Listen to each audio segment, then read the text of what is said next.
Hello students, हम लोग आज डिस्कशन करेंगे grams law of diffusion.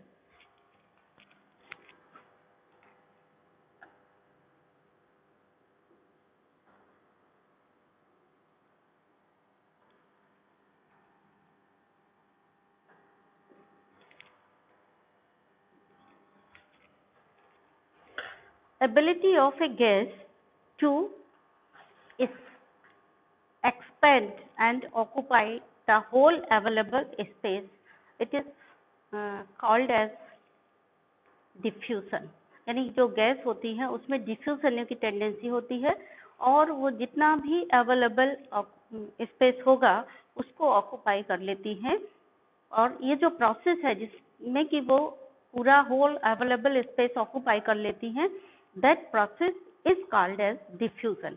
Gases और अपने आप ऑटोमेटिकली एक्सपेंड होती हैं, आप उनको रोक नहीं सकते हैं। उनको जितना भी अवेलेबल स्पेस मिलेगा उस पूरे को वो ऑक्यूपाई कर लेंगी एक्सपेंड होके। So this process is called as the diffusion. ठीक है ना। सो लिखिए, the ability of a gas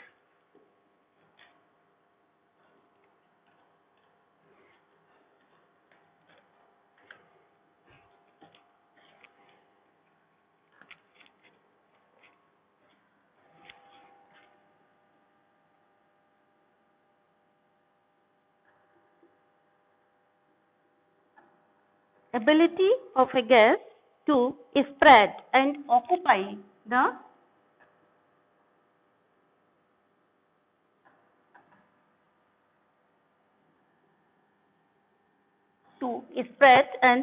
the whole available volume।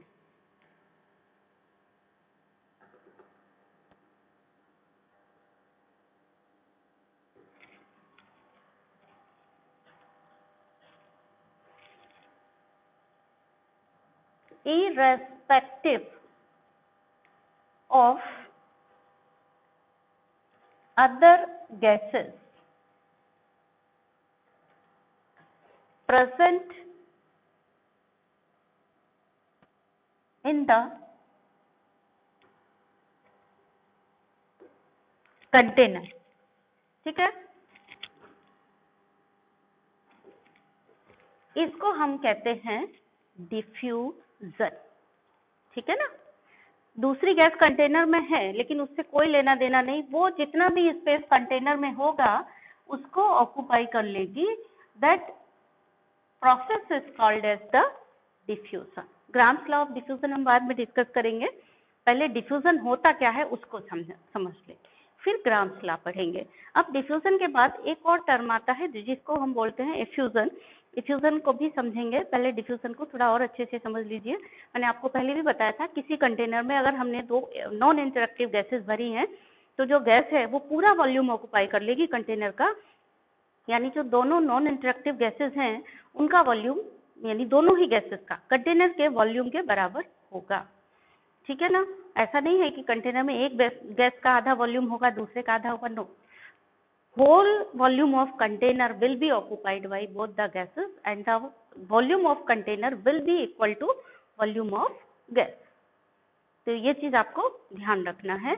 तो irrespective of other gases present in the container, दूसरी गैस कंटेनर में है नहीं है इससे उसको कोई लेना देना नहीं है, जो गैस है वो एक्सपेंड होके पूरे कंटेनर में फैल जाएगी। And the process is called as diffusion. और दो चीजें याद रखनी है कि गैस के पूरे, सपोज ये कमरा है, कमरे में आप धूप बत्ती जलाओगे पूरे कमरे में वो उसकी खुशबू फैल जाएगी, इवन पीछे भी जो बच्चा होगा उसको भी वो खुशबू मिलेगी। तो इरेस्पेक्टिव ऑफ अदर गैसेस, यानी पहले से यहाँ एयर है लेकिन एयर के होते हुए भी वो पूरे में फैल गई, that process is called as diffusion. ठीक है। And the volume available for the gas will be equal to the volume of container. जितना बड़ा कंटेनर है वो पूरे कंटेनर के वॉल्यूम को ऑक्यूपाई कर लेगी, यानी volume of gas will be equal to volume of container. ठीक है। देन नेक्स्ट है एक और टॉपिक जिसको बोलते हैं इफ्यूजन। इफ्यूजन क्या होता है? एक छोटे से छेद में से होकर के, पोर में से होकर के, ऑरिफाइस में से होकर के किसी भी गैस का निकलना इज कॉल्ड एज इफ्यूजन। जैसे कि साइकिल का टायर पंक्चर हो जाता है, तो साइकिल के पंक्चर टायर में से जो गैस निकलती है, वो प्रोसेस पंक्चर्ड टायर में से जो निकल रही है, that process is called as effusion. इसी तरह से सपोज आप एक गुब्बारे को हवा भर देते हैं पूरा फुला करके, और जब आप उसको मुंह को छोड़ते हैं तो उसमें से हवा निकलती है तेजी से, छोटे से मुंह से, तो उसको हम क्या बोलते हैं, इफ्यूजन। गुब्बारा पिचक जाता है और उसकी हवा निकलती है, गैस निकलती है। इस तरह से गुब्बारे में आपने हवा भरी और यहाँ से गुब्बारा आपने यहाँ से छोड़ दिया, तो हवा जो ये छोटे से एपर्चर से जो एस्केप आउट होके हो, एयर जो उसमें भरी गई है, इस छोटे से एपर्चर से होकर के एस्केप आउट हो रही है, उसको हम क्या कहते हैं, ये, ठीक है ना। सपोज ये बैलून है और बैलून में आपने एयर भर रखी है, जब आप यहाँ छोड़ेंगे तो एयर यहाँ से कम्स आउट होगी, air comes out. This process is called as क्या, डिफ्यूजन। यानी छोटे से अपर्चर से गैस का बाहर आना है, ये वाली जो प्रोसेस है उसको इफ्यूजन बोलते हैं। और हमेशा ही effusion is followed by diffusion. पहले इफ्यूजन होगा, जैसे आपने यहाँ गुब्बारे को छोड़ दिया तो एयर यहाँ से बाहर निकलेगी, तो ये प्रोसेस कहलाएगी इफ्यूजन। एयर निकलने के बाद क्या होगा, जितना भी अवेलेबल स्पेस होगा उसमें फैल जाएगी। तो हमेशा ही इफ्यूजन का process is followed by diffusion. जैसे साइकिल का टायर पंक्चर हुआ, पंक्चर में से हवा निकली छोटे से छेद में से, और फिर वो पूरे में जितना भी अवेलेबल स्पेस उसको होगा उसमें फैल जाएगी। यानी हमेशा ही इफ्यूजन का प्रोसेस फॉलोड बाय डिफ्यूजन, यानी इफ्यूजन होगा तो उसके जस्ट बाद डिफ्यूजन जरूर होगा, ठीक है ना। तो next process is effusion.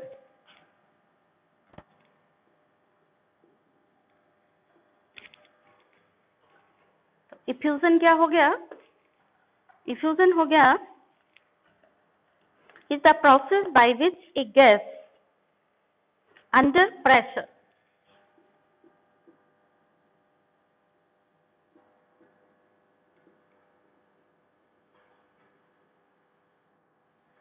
by which a gas under pressure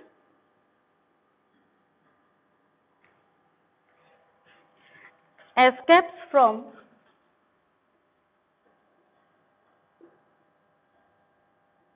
a chamber of a vessel through a small opening.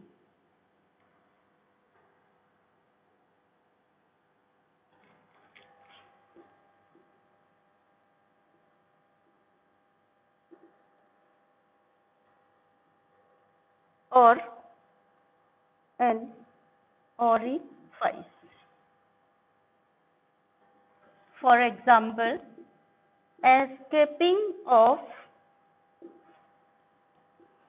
air through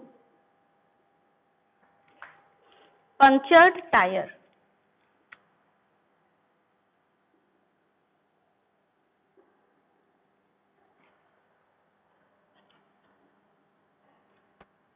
ठीक है, और यहाँ पे नोट लगा लीजिए, द प्रोसेस ऑफ इफ्यूजन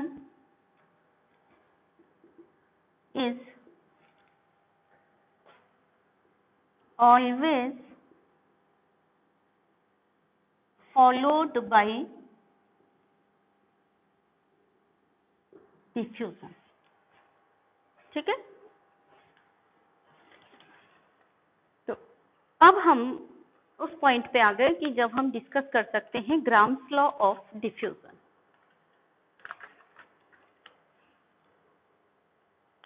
तो अब हम डिस्कस करेंगे grams law of diffusion.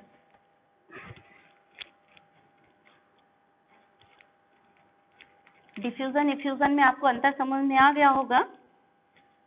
Diffusion मतलब एक्सपेंड होना और इफ्यूजन का मतलब भी गैस का बाहर निकलना, लेकिन बाहर निकलने के लिए छोटे से अपर्चर में से जब वो बाहर निकलेगी तब वो इफ्यूजन कहलाएगा, और जब वो एक्सपेंड होगी तब उसी को डिफ्यूजन कहेंगे।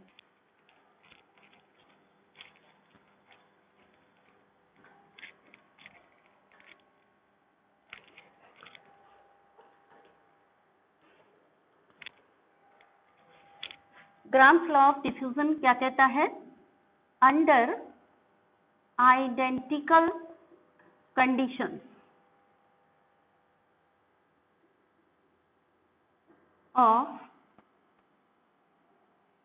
टेम्परेचर एंड प्रेशर, यानी जब टेम्परेचर और प्रेशर आइडेंटिकल कंडीशंस का मतलब हुआ कांस्टेंट है तब। तो कांस्टेंट टेम्परेचर एंड प्रेशर में क्या होगा? The rate of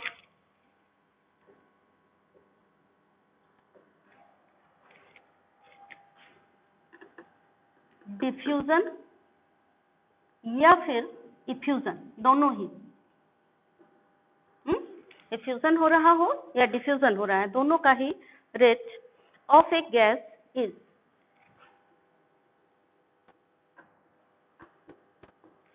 is inversely proportional to the square root of its density.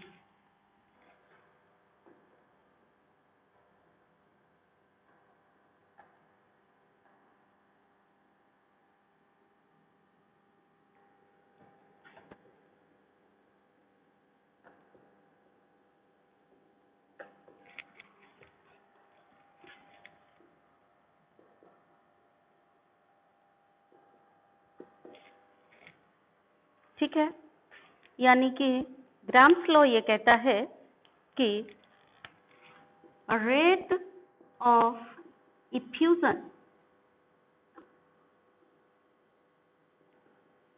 जिसको कि हम R से डिनोट कर सकते हैं, तो rate of effusion is directly proportional to the 1/√d, square root of density के इनवर्सली प्रोपोर्शनल है, ठीक है ना। And rate of diffusion is also in, चाहे वो इफ्यूजन हो चाहे वो डिफ्यूजन, 1/√d। अब अगर हमने प्रोपोर्शनैलिटी कांस्टेंट हटा दिया तो ये क्या हो गया कि रेट दोनों को कंबाइन करके इफ्यूजन या डिफ्यूजन दो बार ना लिख के एक ही बार लिख देते हैं, इफ्यूजन और diffusion equal to K into 1/√d।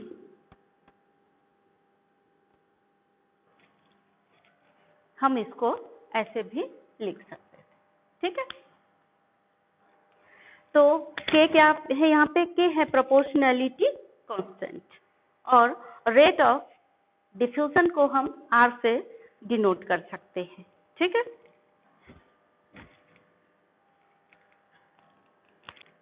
K is proportionality constant.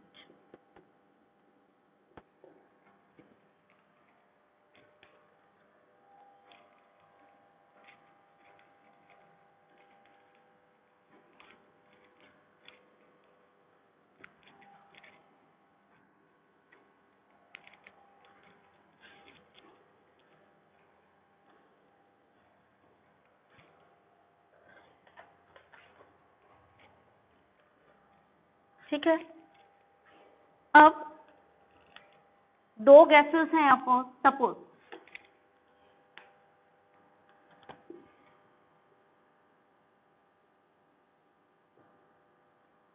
There are two gases, ठीक है, with rate R1 and R2 and rate मतलब काहे का रेट? रेट ऑफ डिफ्यूजन या इफ्यूजन।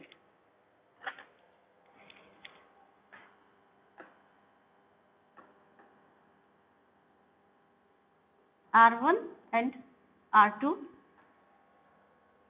and their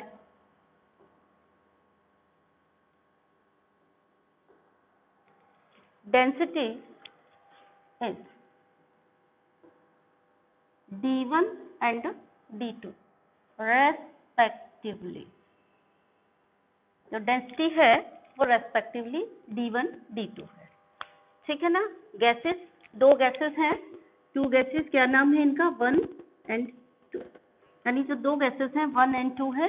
1 का रेट ऑफ डिफ्यूजन R1 है, second gas का rate of diffusion R2 है, उनकी डेंसिटी 1 की D1 है, 3 की D2 है रेस्पेक्टिवली। का मतलब हुआ क्रमशः, अगर आपको नहीं पता है 1 और 2 क्रमशः लिखा है, तो यहाँ जो बात लिखी है पहले वाली 1 के लिए, दूसरी वाली 2 के लिए, पहली वाली 1 के लिए, दूसरी वाली 2 के लिए, ये आपको पता होना चाहिए।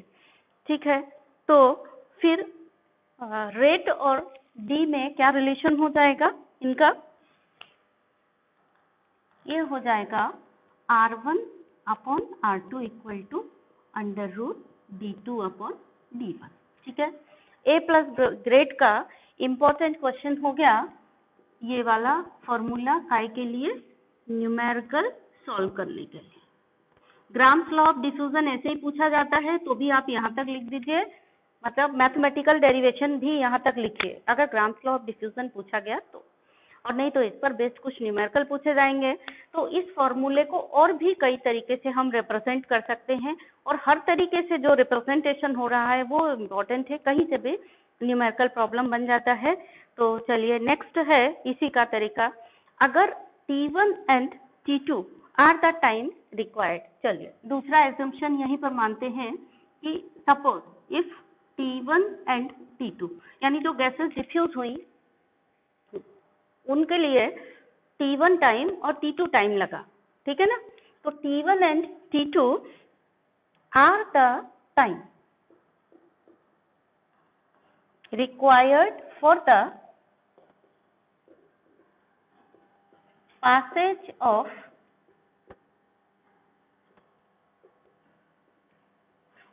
gas passes of the same volume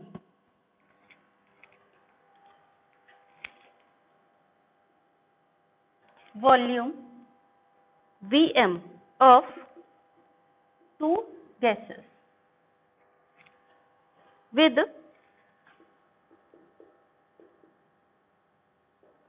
densities D1 and D2। ठीक है, respectively at the same temperature। ध्यान दीजिए,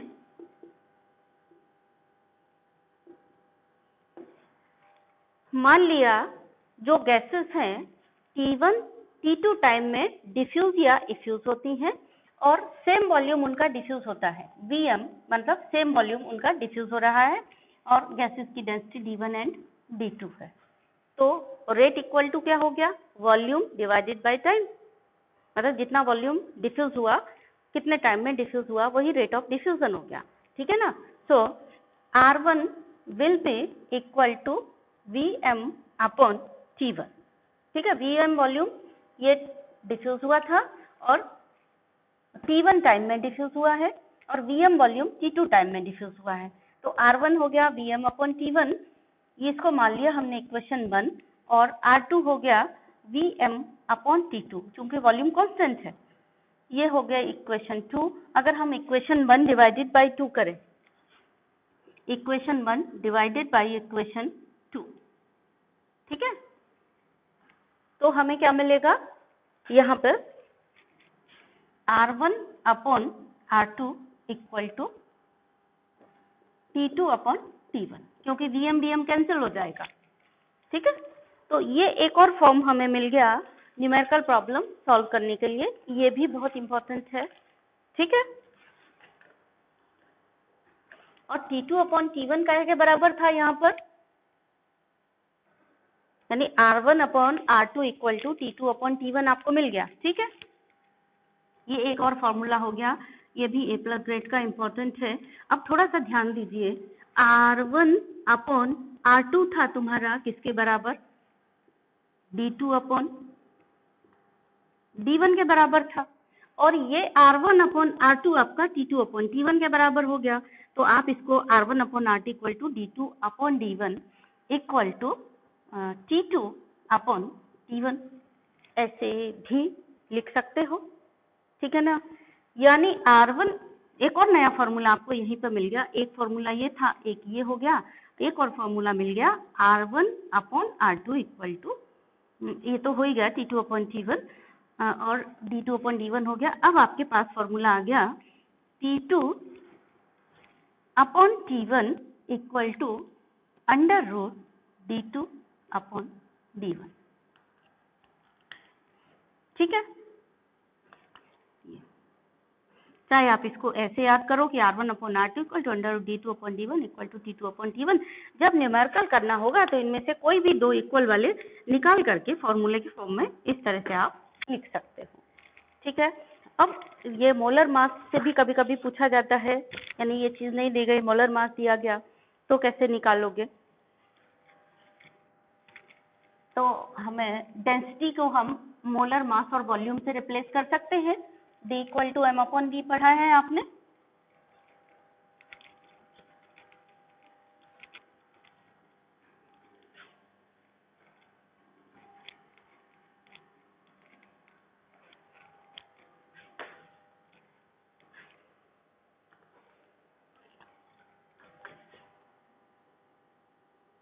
D इक्वल टू M/V पढ़ चुके हैं ना। तो डेंसिटी जो है D1 D2, इसको हम M1 M2 से रिप्लेस करें तो क्या होगा।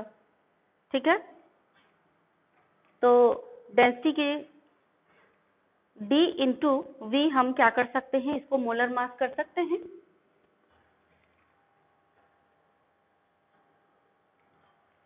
यहाँ पे अगर हम मोलर मास ले लें इसको इस तरह से, तो D into V equal to mass यानी कि मोलर मास ले लिया।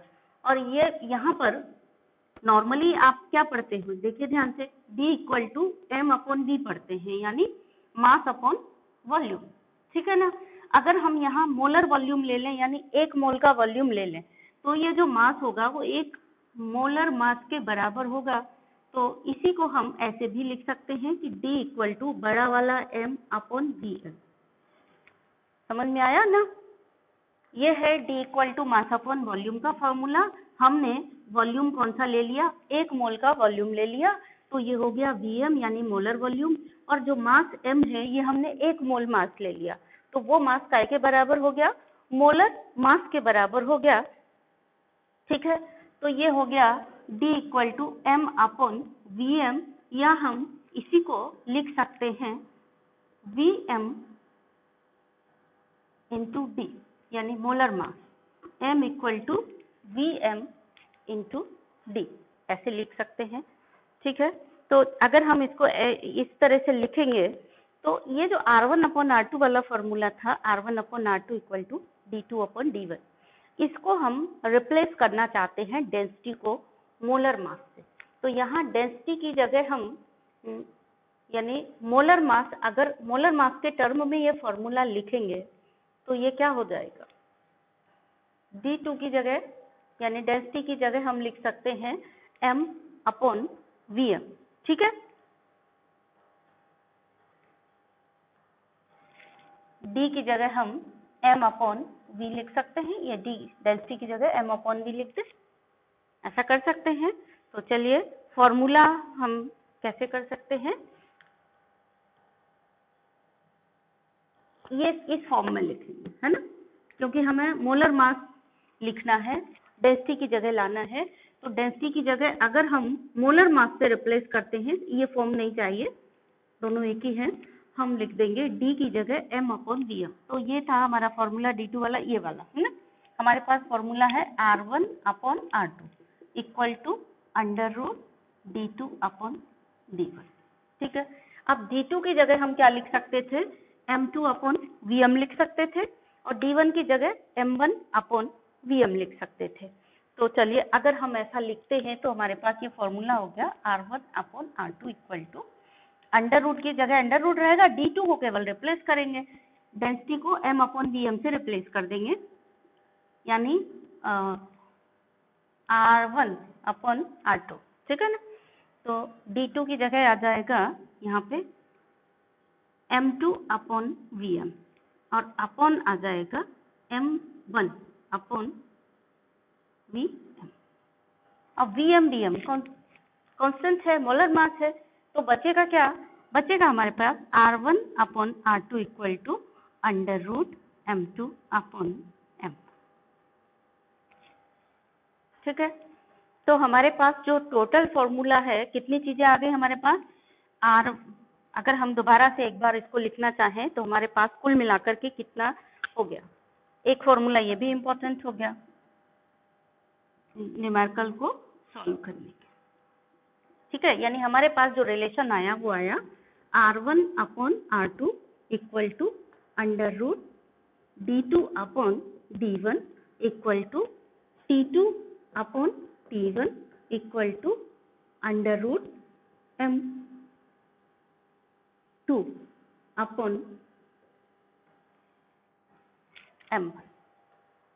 ठीक है, ये फॉर्मूला आ गया। इसमें से हम कोई भी दो क्वांटिटीज उठा करके न्यूमेरिकल सॉल्व कर सकते हैं, चाहे ये इक्वल टू ये ले लें, चाहे ये वाली क्वांटिटी इक्वल टू ये क्वांटिटी ले लें, चाहे ये क्वांटिटी इक्वल टू ये ले लें, चाहे ये इक्वल टू ये, कैसे भी ले लें, हम कोई भी दो क्वांटिटी ले करके और न्यूमेरिकल प्रॉब्लम को सॉल्व कर सकते हैं। तो अपने आप में ग्राम्स लॉ ऑफ डिफ्यूजन क्या है वो भी इम्पोर्टेंट है, और ये जितने रिलेशंस आपने पढ़े हैं वो सभी इम्पोर्टेंट हैं।